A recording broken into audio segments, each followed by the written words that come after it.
Значи, моята процедурална интервенция е во врските што ги превземаме како совет, а се внесува на одлуките кои што ги носиме, а се од интервентен карактер за граѓаните на општина Битола. Овој совет донесе одлука за носење на акционен план за заштита на животната средина на општина Битола и се обврза, односно ги обврза стручните служби. Преамбициозно беше тоа од владеачкото мнозинство да биде еднаш месечно информирањето. На мој предлог отиде да биде тоа квартално информирање. Денес се навршува пола година од донесувањето на таквата одлука.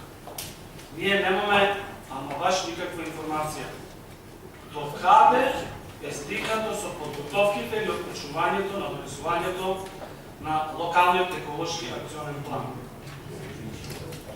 Повеќе од тоа,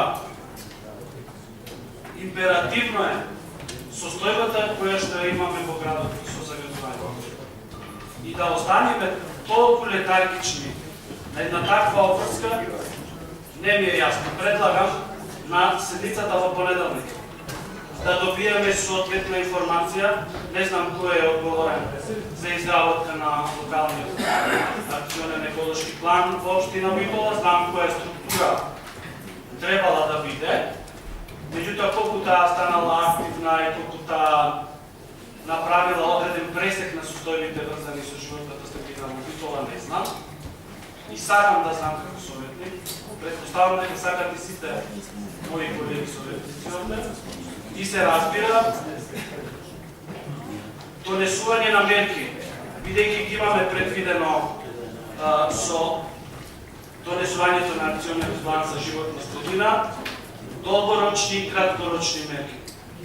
Предлагам исто така во понеделниката седмица да дојде и точка иницијатива за донесување на краткорочни мерки за елиминирање или ублажување на аерозагадувањето во општина Битола.